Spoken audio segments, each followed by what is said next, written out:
This video is sponsored by Aura. If you've ever experienced identity theft, think about what happened and how it impacted you. What did you learn from the experience, and what steps did you take to recover? Sharing your story can help others understand the importance of protecting their identity and inspire them to take action with Aura and their different features to avoid a similar situation. Data broker opt-out, identity theft protection, financial fraud protection, certified data security and privacy, VPN, antivirus, password manager, and 24/7 US-based support. Don't leave yourself open to hackers and scammers. Go to aura.com/KrystlynCrime to get your 14-day free trial. Thanks again to Aura for sponsoring this video. Elsie Paroubek was born in Chicago in 1906. Her mother, Karolina, was born on November 26, 1869, in Mikov, a village in eastern Bohemia, then part of Austria-Hungary. Elsie's father, Frank Paroubek, was a laborer born on December 15, 1867, also in Austria-Hungary. Frank reportedly first came to the United States in 1882 at the age of 14 or 15. He later returned to Bohemia and married Karolina in her hometown in 1892. The couple immigrated to America around 1895, settling in Chicago, where several other close relatives also lived.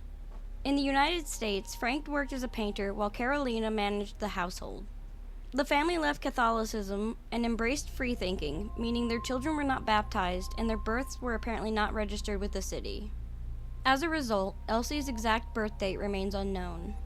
On the morning of April 8, 1911, Elsie Paroubek left her home at 2320 South Albany Avenue in Chicago, telling her mother she was going to visit her auntie, Karolina's sister, Julia Trempota, who lived at 2325 South Troy Street. Taking a left onto 23rd Street and another left onto Troy, Elsie encountered her 9-year-old cousin Josie Trempota, along with a group of children gathered near Mrs. Trempota's gate, listening to an organ grinder. When the organ grinder moved to the corner of 23rd Street, the children followed, but eventually dispersed, leaving Elsie behind. Hours later, when Elsie had not arrived at Julia's house, her mother assumed she might be visiting another friend in the area, possibly intending to stay overnight and return the next day. At 9 p.m., when Frank Paroubek returned home from work, he went to the Hinman Street police station to report Elsie missing. Initially, police believed she was likely staying with friends. However, when she had not returned by the following morning, Captain John Mahoney took personal charge of the investigation, initiating a more focused search for the missing child. The Romani people, identified as gypsies by the Rockford, Illinois press, became suspects after a neighborhood child, John Jurowski, told detectives from the Maxwell Street station, led by Inspector Stephen K. Healy, that he had seen a wagon on Kedzie Avenue, a block west of Troy Street, with 2 women holding a little girl. The Chicago American expanded on this account, claiming the girl appeared to be struggling to escape and was being restrained. Searches were conducted at several camps along the Des Plaines River near Kedzie, where residents reported that one wagon had left abruptly on the morning of April 9th. The theory that Elsie had been stolen by gypsies gained traction as it mirrored the earlier case of Lillian Wolfe, a child who had been abducted and later found among Romani people 4 years prior. Elsie's father, Frank Paroubek, offered his life savings, $50, as a reward for information. On April 15th, Inspector Healy ordered drainage canals to be dragged in case the child's body had been disposed of there. Illinois Governor Charles S. Deeney also urged the public to assist in the search. Around this time, Elsie's friend, 14-year-old Emma Kubat, told police she had seen Elsie with the organ grinder. Detectives from the Maxwell Street station expanded their search to the Italian Quarter at West 14th and South Holstead Streets, following reports that a child matching Elsie's description had been seen with an organ grinder there. A full-length photo of Elsie appeared on the front page of the April 12th edition of the Chicago American. The image, enhanced by artists, was reprinted numerous times in the newspaper. On April 17th, the photo was accompanied by images of her parents, Frank and Karolina, as well as her sister Julia. Detectives Joseph Kamaris and Sheehan joined Frank Paroubek in his search for the missing wagon, initially believed to be heading to Round Lake, Illinois, a village approximately 50 miles northwest of Chicago.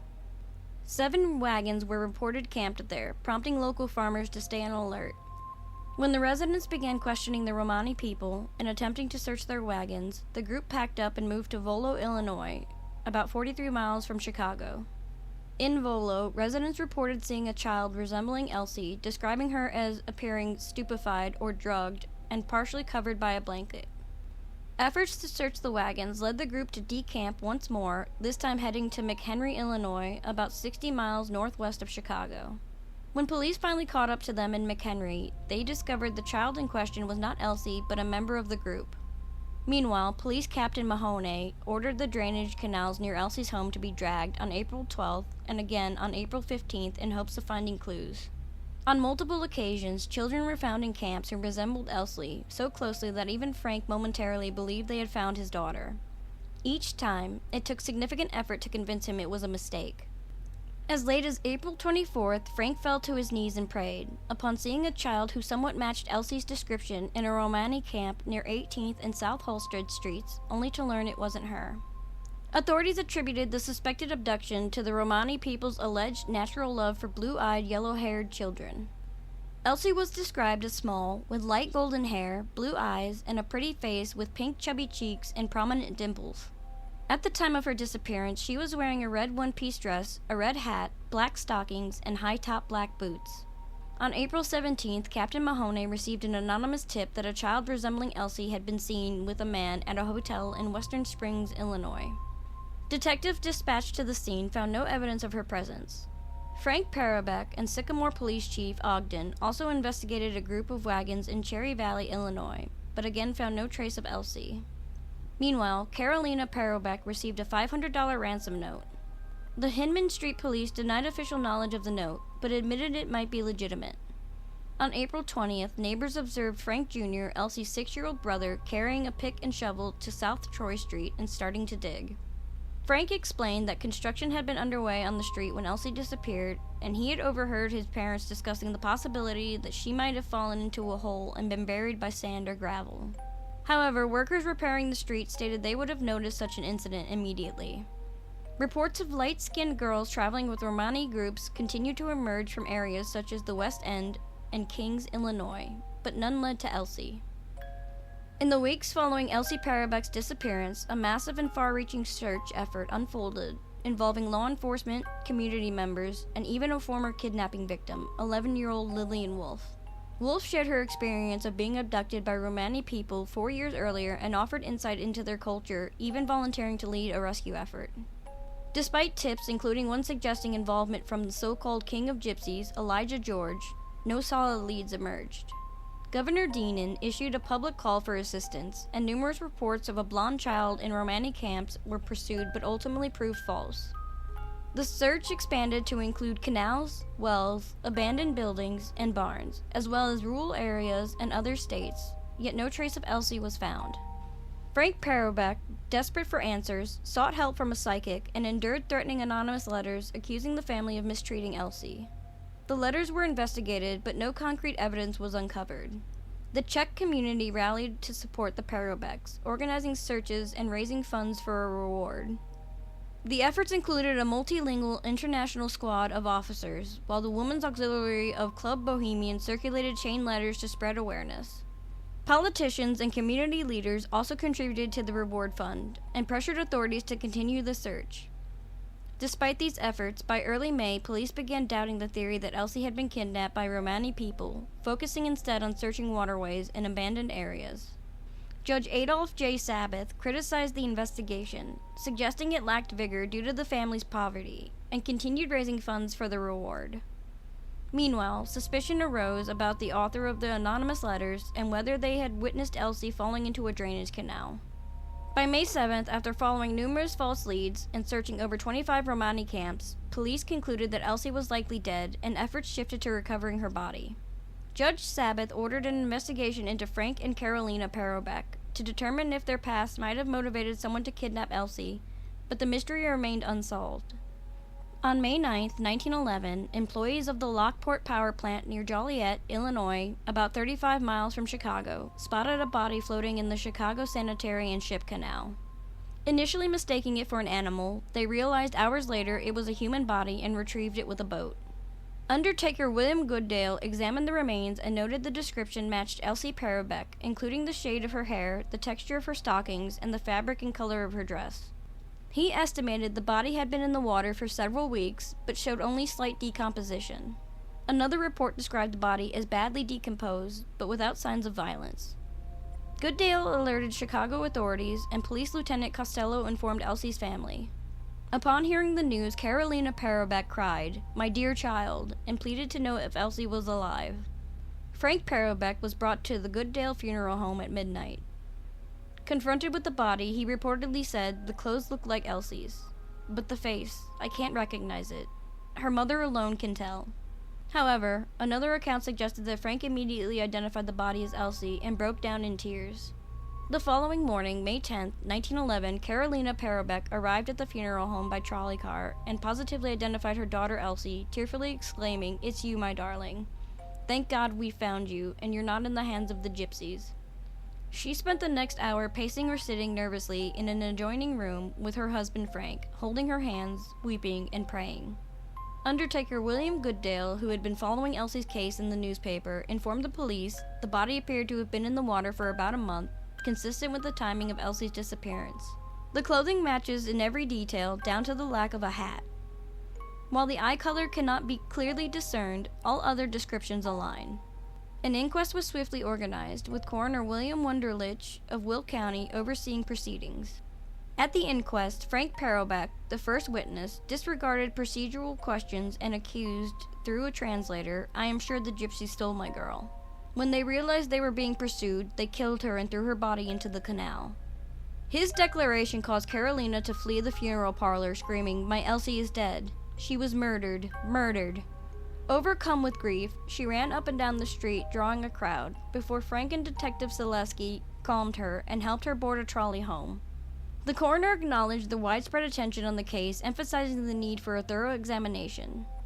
Two physicians, Dr. E.A. Kingston and Dr. W.R. Paddock, confirmed there was no water in Elsie's lungs, indicating she had not drowned. Kingston stated she had been attacked and murdered before her body entered the water, while Paddock suggested she had been wounded prior to death.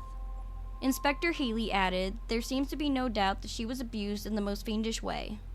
This fact simplifies the case for police.